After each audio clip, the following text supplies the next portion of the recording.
If you're having recurrent miscarriages and don't know what to do to hold a pregnancy to full term, this real case is going to bring you hope. This is one of my stories of hope, one of my favorite videos to ever record. She's one of the members of my Hope program. She joined because she could not deal with another loss, another miscarriage. And so in this video, you're going to learn what she went through and what we did to help her get to the root cause of her miscarriages so that you can start to apply the same things that she did to yourself and to your fertility journey. Recurrent pregnancy loss is something I've seen many, many times during the 21 years that I've been a fertility expert. It's difficult, it's challenging, and it's heartbreaking. I know how hard this is. So if this is you, I feel for you, and I really hope this video gives you the key information that you need to not have another loss, to not go through another miscarriage again. Okay, so let's hear from her in her own words, and then I'll give my feedback and commentary as we go through it. So in 2019, I found that I was pregnant for the very first time. And I only made it to about 6 weeks before I found out that I had an ectopic pregnancy. Got everything removed, and then about a year later, found that I was pregnant again. And I had a miscarriage at 6 weeks. A couple months after that, this was in 2020, yeah. Okay. A couple months after that, found that I was pregnant again, 8 weeks, miscarried. And so at that point, we decided to go and see a fertility specialist here where we are. And they basically told me that IVF would be my best option. So I've got a comment here. First and foremost, 3 losses consecutively over a span of about a year and a half is heartbreaking. The key here is that all 3 losses were relatively early. The first 2, 6 weeks, this one 8 weeks, which was slightly longer, but still early considering. Now, I'm all for IVF.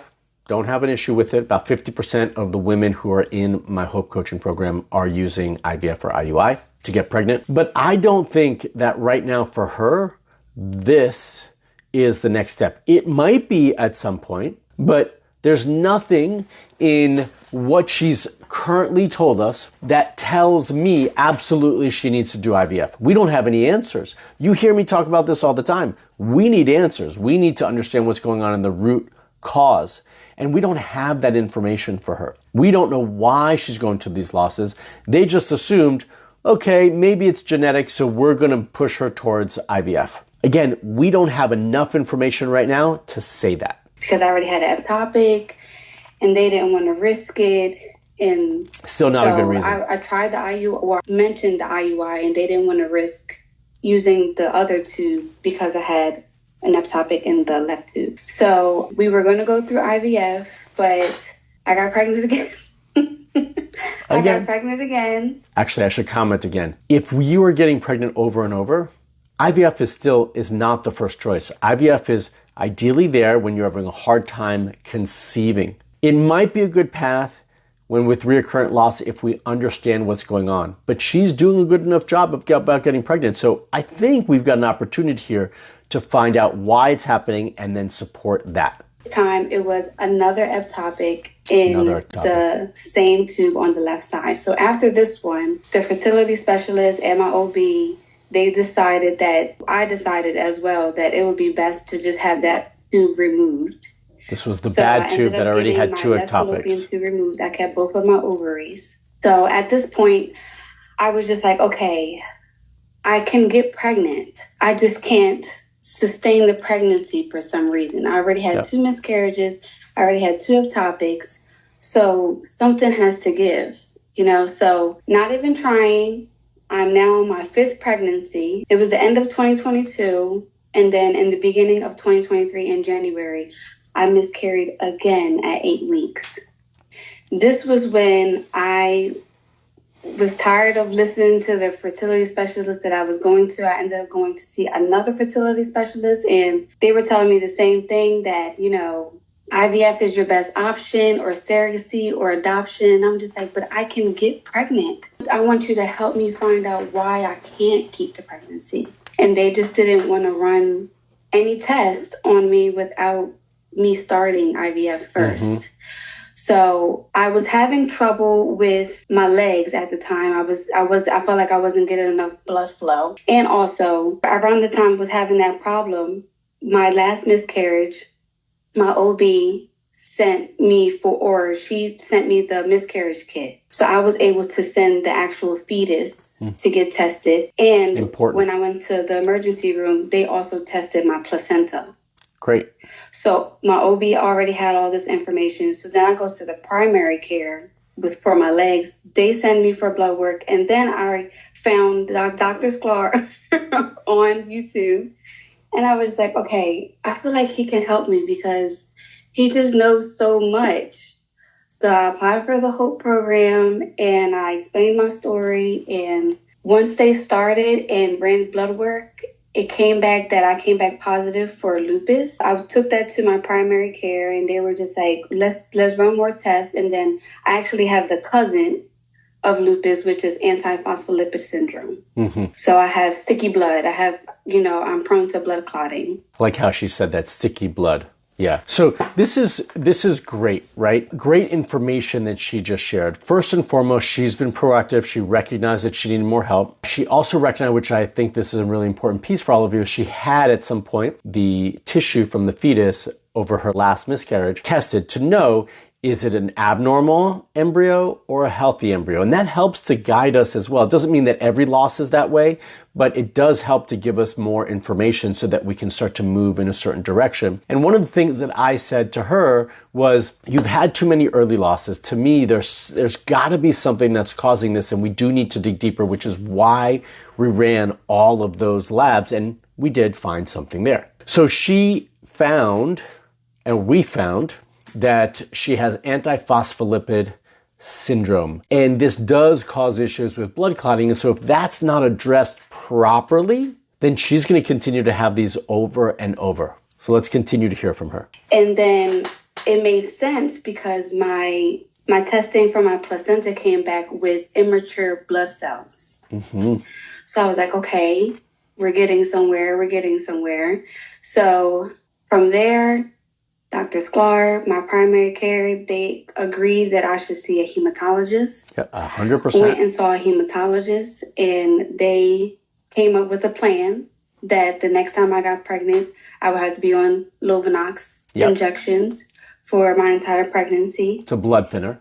And it was just so much information. And Dr. Sklar also mentioned to me, you should take a baby aspirin every day to just prevent any blood clotting on a day-to-day and things like that. So I started doing that, started doing the detoxing and everything, started changing my diet, started removing any toxins that were in my makeup, in my cleaning products, and my detergent. It didn't matter. All the things I say to you. Detoxing everything. We myself, had her do. My husband, my house, everything. Everybody's getting detoxed. And I was just so overwhelmed by everything and was just asking, why me? Why can't I get pregnant? I'm seeing my cousins and everything getting pregnant. Just normal just look question. At them and they get pregnant. Common question to ask. What is happening? And I put trying on pause. I was just I'm just going to focus on work. I'm going to focus on, let's just start, saving more so that we can buy a new home. And I just wasn't thinking about it. And then just one day out of the blue, my breast was just a little too tender. And I went and took a pregnancy test. And I am now 12 weeks pregnant today. The next day after I found out I took the pregnancy test, I reached out to my hematologist. And that same week, she started me on the Lovenox injections. So I've been taking them every single day and my baby aspirin. And I'm on 3 pumps of progesterone right now. Dr. Sklar said 3 pumps until I'm 12 weeks, which I'm 12 weeks today. And then I can start, bringing myself down. But I'm excited. I'm still a little nervous, but I'm very excited. So when we recorded this, she was 12 weeks. She's doing great right now. Everything's going well. But it shows you what knowledge does, right? All these miscarriages could have been prevented earlier. Maybe not the ectopics, but the other ones. And so She just needed some additional knowledge, testing, and support, which is what she's getting now. Now, in addition to what she's doing here with the Lovenox and baby aspirin, we do have her on a plan with, diet and lifestyle and some supplements to support as well, because we believe in a comprehensive and integrative approach. So we're doing things from both sides, but she's never made it this far. And that's because we have information, and with that information, we have power to make change and get the results that she deserves, which is what she's able to do right now. This is the furthest I've gotten in a pregnancy. So when I got the test back and it said that it was positive for lupus, of course I was just like, lupus? What? That doesn't even run in my family or anything. Like, what? So when I, got more tests done and it came back for antiphospholipid syndrome, I was scared, but I was also relieved. Like, finally, I have some type of answer to what's been happening to me. So as soon as I found out, of course, I did what everybody else does. I just did a whole bunch of research. I bought a book on it and just was reading up on it to try you should do. Make sure that I'm doing everything I can on my part. And then I was just more relieved than anything because I was like, okay, now I have a path to go down. And so I think back and I'm just like, if I never would have found out, who knows, I probably would have had another miscarriage. Yep. I probably would have still been in the same cycle of getting pregnant and not being able to sustain the pregnancy. And I probably would have just listened to the fertility doctors here and just sucked it up and did IVF. And who knows if she didn't need it. Because IVF, that's not 100%. Right. It's not 100% chance. So I would have taken the chance to do IVF. Eventually, I would have taken the chance to do it. And I just would have hoped, and prayed that they maybe would have found out that, I have a blood clotting disorder. And this is where I have to comment, because she would have done IVF, they would have done a transfer, she would have gotten pregnant, and she would have miscarried because they would never have tested for this. It's not standard protocol in 95% of IVF clinics to test for this, and they wouldn't have treated it. So she would have spent $20,000 or more and ended up in the exact same place when she didn't really need it. All she needed was more testing to get proper answers so that she could get the proper care and treatment that she needed.